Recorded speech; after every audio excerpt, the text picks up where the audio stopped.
New Hospitals-ის რუბრიკაში წარმოგიდგენთ წინა ჯვარედინი იოგის და მენისკის დაზიანებაზე ვისაუბრებთ.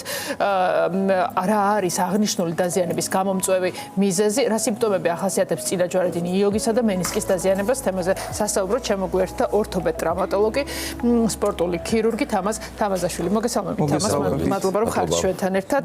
რაზე ვსაუბრობთ, რა არის, რას მოიცავს ეს დაზიანება და რამდენად მაღალი არის მისი გავრცელების სტატისტიკა? კარგით, ესეთი ანატომიური შესავალით დავიწყოთ. წინა ჯვარედინი იოგები არის ორი ჯვარედინი იოგი, წინა და უკანა, რომლებიც ახსრის სტაბილურობას განაპირობებენ და ასევე მენისკების. მენისკების მთავარი ფუნქცია არის სტაბილურობა და ერთგვარ პროტექციას, ანუ დამცველობით ფუნქციას ახსრულებენ სახსარში, რომ ბარწახზე და წვივზე სასახსრე ზედაპირი, ანუ ხრტილი არ დაზიანდეს და ადრეულ ასაკში არ ჩამოყალიბდეს ოსტეოართროზი, რასაც ხრტილის წვეთა ქვია ჩვენს ენაზე. მათი დაზიანება, ასე ვთქვათ, რამდენიმე ძირითადად სპორტსმენებს ახასიათებს. ეს დამოკიდებულება ძირითადად სპორტსმენებს ახასიათებს, თითქოს გგონია, რომ არა სპორტსმენ ხალხს ეს პრობლემა არ ექნება. თუმცა ეს ასე არ არის, ხო? და სამწუხაროდ ზოგჯერ ყურადღების მიღმა გვჭება ხოლმე ეს დისკომფორტები. სპორტული ტრავმაიტო ქვია ამ ჩვენს მიმართულებას, რომ რა თქმა უნდა ძირითადად სპორტსმენებშია, მაგრამ ეხლა დღევანდელობაში ვარჯიში ასე თუ ისე ყველამ დაიწყო, ყველას უყვარს იგივე თხილამურია, ასე ვთქვათ, სათხილამურო სეზონი არის და ძალიან ბევრი პაციენტი მოდის, იმიტომ რომ არ აქვს სიტყვაზე შესაბამისი მომზადება გავრილი და პირდაპირ იწყებს სრიალით. დაზიანებებს შესაძლოა ტრავმაც იყოს, ხო, რიგით ჩვეულებრივ. ბატონო. ეს ტრავმები ძირითადად არის ხოლმე თქვათ შეჯახების დროს, არასწორად ფეხის დადგმის დროს, სიმაღლიდან ჩამოხტომის დროს, ასევე უეცარი გაჩერების დროს, როდესაც გავდრბივართ მაღალი სიჩქარით და ასე თქვათ ვაჩერებთ და სირბილის შენელების ფაზაში, როდესაც ბევრი გვაქვს ნარბენი და შენელების დროს ძალიან მარტივად ზიანდება. თამას ვიგრძნობთ რომ ეს დაზიანდა, თუ ეს პრობლემა მერე ეტაპობრივად ვიგრძნობთ რომ რაღაც გვექნა, რა დაზიანდა მერე მაგის ჩვენთან მოსვლის გარეშე რთულია. არის, ხო, დაზიანება? კი ბატონო, რა თქმა უნდა, სთან პირველი ასე ვთქვათ ნიშნები არის ტკივილი, დისკომფორტი, პირველი 24 საათის განმავლობაში დასიება მატულობს და შესაბამისად მოძრაობის სიფართი, ანუ ამპლიტუდა მცირდება, გადაადგილდებით კოჭლობით, გვჭირდება ხელჯოხის დახმარება და ასე შემდეგ. ნუ გააჩნია რა დაზიანება გვაქვს, ჯვარედინი დაზიანდა, მენისკი უბრალო დაჭიმულობა არის, რომელი ხარისხის დაზიანება არის ჯვარედინის შემთხვევაში, ძირითადად სამი ხარისხი არის ხოლმე, რომელი პირველი არის უბრალო გრძობას, რასაც ვეძახით, უბრალო დაიჭიმა იოგოვანი აპარატი და 5-7 დღეში ამისი ალაგება სპონტანურად ხდება. მეორე ხარისხი არის, როდესაც ნაწილობრივად ზიანდება იოგი, მაგრამ სადღაც 4-6 კვირიანი რეაბილიტაციის შემდეგ სტანდარტულად აგრძელებს ცხოვრების რიტმს პაციენტი და სპორტსმენი სპორტს უბრუნდება და მესამე არის სრული დაზიანება და მთავარი ჩივილი აქვს პაციენტს არასტაბილურობა, ანუ შემოbrunების დროს, სიტყვაზე მანქანიდან გადმოსვლის დროს, სკამიდან წამოდგომის დროს აქვს შეგრძნება, რომ ფეხი უნდა გაიქცეს. ამბობენ, რომ თითქოს რაღაცა ჩამიხტა, ამომიხტა, ფეხი უნდა მომეკვეთოს და მსგავსი შეგრძნებები. ანუ აი ამ ფაზების მიხედვითაც ალბათ ტკივილიც ესე გადანაწილდება, ხო? უფრო ძლიერი იქნება. კი ბატონო, ჯვარედინის შემთხვევაში უფრო ძლიერი არის ხოლმე, როდესაც მენისკი მოიგლიჯება მთლიანად და იჭედება სახსარში, მოძრაობა მკვეთრად იზღუდება და ფაქტიურად ვერ გადაადგილდება პაციენტი. თამას რა გვჭირდება იმისთვის, რომ დავსვათ და დავინახოთ სურათი, მივიდივართ რა თქმა უნდა სიმპტომების დროს ექიმთან, მაგრამ რას მოიცავს დიაგნოსტიკა პრობლემები? დიაგნოსტიკა პირველ ეტაპზე რა თქმა უნდა რენტგენოლოგიური გამოკვლევა. ჩვენ უნდა გამოვიწყოთ აუცილებლად ძვლოვანი სტრუქტურა, არ იყოს მოტეხილობა, არ იყოს რაიმე იოგი შეიძლება არ გაწყდეს, მაგრამ ატეხოს ძვლიანი ფრაგმენტი, არ იყოს ართროზი, ესეც მკურნალობის ტაქტიკაში მნიშვნელოვანი არის და რაც თავარია მაგნიტურ-რეზონანსული ტომოგრაფია, ეგრეთ წოდებული MRI გამოკვლევა, სადაც იოგოვან აპარატს სრულფასოვნად ხედავთ, ასევე მენისკებს, სასახსრე ხრტილს და რბილ-ქსოვილოვანი დაზიანების თითქმის 95-98% რაც არის სახსარში, რეალურად MRI-ზე ჩანს. ანუ გამოდის რომ ანუ სრულ სურათს რომ დაზიანება არის თუ არა ეს იოგა იძლევა MRI. მაგრამ ასე ვთქვათ, თავი არის კლინიკური გასინჯვა, მაინც პაციენტი უნდა მოვიდეს ორთოპედთან, ჩვენ უნდა შევამოწმოთ, იმიტომ რომ შეიძლება MRI-ზე ჩანდეს დაზიანება, მაგრამ ეს ჩივილი პაციენტს არ აწუხებდეს. თამას, რა მდგომარეობა გვაქვს ამ კუთხით, ანუ რამდენად მოდიან სწორ დროს პაციენტები და თუ არ მოხდება დროული მისვლა, დროული აღმოჩენა პრობლემის, რა შეიძლება ამან გაართულოს? თუ შეიძლება რომ პირველი ფაზიდან იმიტომ რომ არ მოვიდეთ და ვიჩანჩალოთ, გადავიდეს მეორე ან მესამე ფაზაში ეს ჩვენი დაზიანება და თქვენთვისაც უფრო რთული იყოს ამ პრობლემის აღმოფხვრა და პაციენტისთვისაც.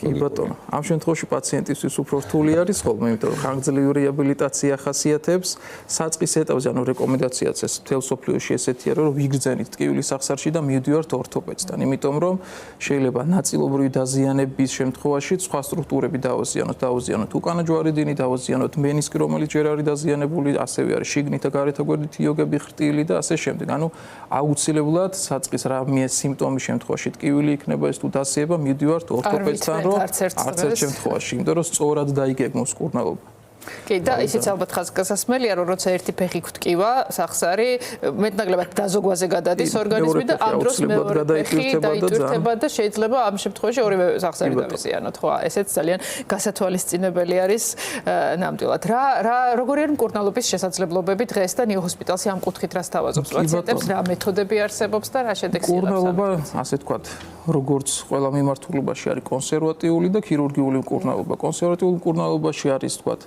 რეაბილიტაცია წამყვანი ეს რეაბილიტაცია მოიაზრებს სპეციფიურ სამკურნალო და სარეაბილიტაციო ვარჯიშებს რომ კუნთოვანი აპარატი რასაც ჩვენი მუხლის სახსარს რაც კრავს გარდა იოგებისა იყოს მაქსიმალურად ძლიერი იმიტომ რომ სახსარი როგორც იოგებს უჭირავს ასევე კუნთები ასტაბილურებენ და ძლიერი კუნთის შემთხვევაში ეს მცირედი არასტაბილურობა შეიძლება საერთოდ ვერ შეიტყოს პაციენტმა ნუ სპორტსმენებში ასე თქვა უფრო ჰიპერდიაგნოსტიკაზე მივდივართ და ნაწილობრივი დაზიანების შემთხვევაშიც პირდაპირ ოპერაციულ მკურნალობას ვთავაზობთ.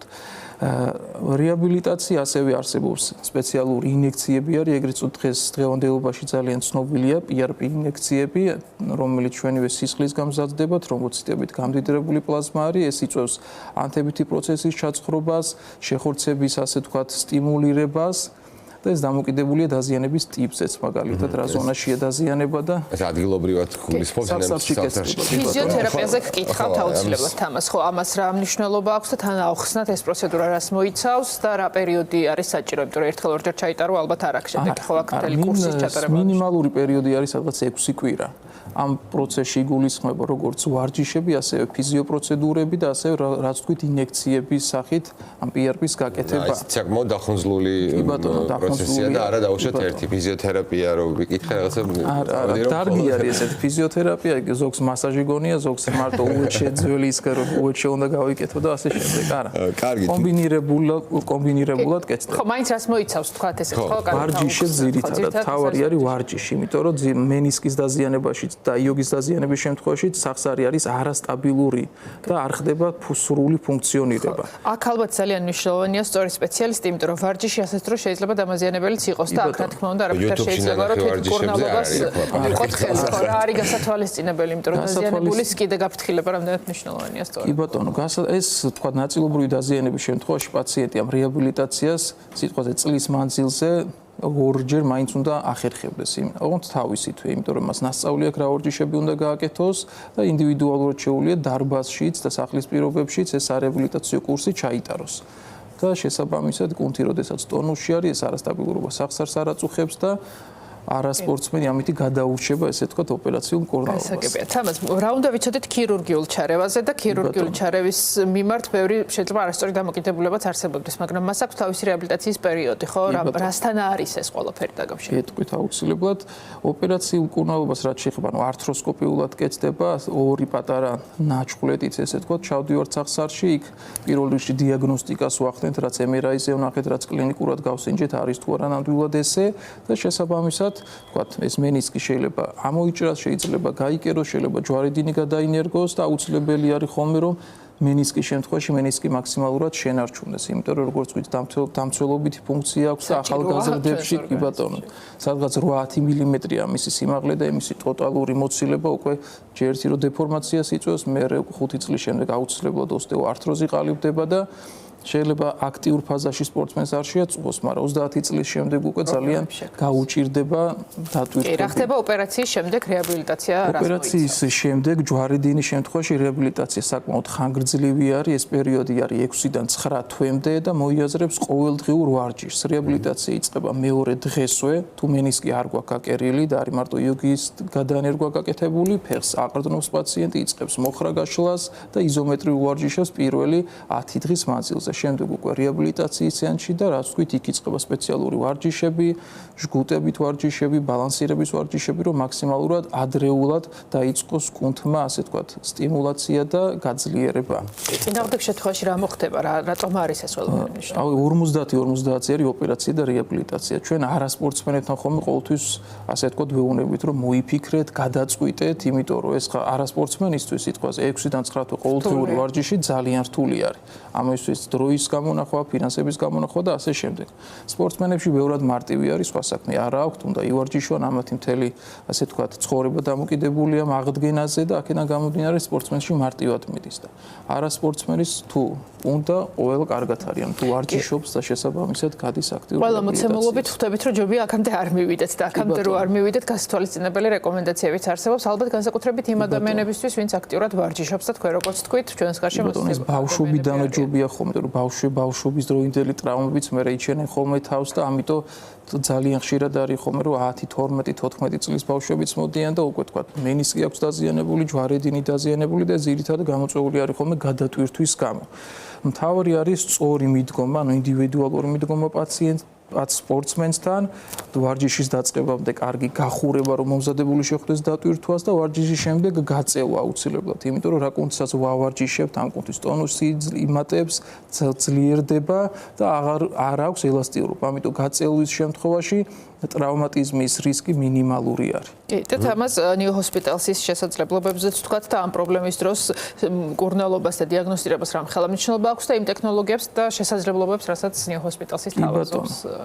ნიუ პირველ რიგში, ანუ დიაგნოსტირების თვალსაზრისით, ჩვენთან ყველანაირი ინსტრუმენტი არის მაგისტვის, რაც ვთქვით, რენტგენოლოგიური გამოკვლევა, გვაქვს 3 ტესლიანი მაგნიტურეზონანსული ტომოგრაფია, რომელიც უფრო მეტი, ასე ვთქვათ, მეტად ინფორმატიული არის, ანუ დიაგნოზის დადასტურება აბსოლუტურად მაღალ დონეზე შეგვიძლია ჩვენ და შესაბამისად მკურნალობაც ამ დღევანდელობაში რაც ევროპაში იქნება თუ ამერიკაში რაც კეთდება თანამედროვე პროტოკოლით გარდა მენისკის გადანერგვის აბსოლუტურად ყველაფერს ვაკეთებთ. ეს გადანერგვა არ ხდება რაღაცა რიგი მიზეზების გამო, არა იმიტომ რომ ტექნიკურად რთული არის, უბრალოდ თქვა არ არის გვამური მენისკი, არ არის მენისკის იმპლანტი და ასე შემდეგ.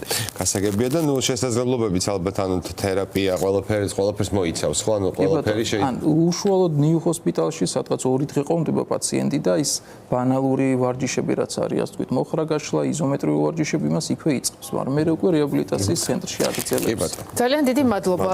გამომწვევად ვისაუბრეთ პრობლემაზე და რაც ყველაზე მთავარია, მივიღეთ საჭირო რეკომენდაციები, როგორ არ მივიდეთ პრობლემამდე და თუ მივალთ შემდეგ უკვე გადაჭრის გზები რა არის.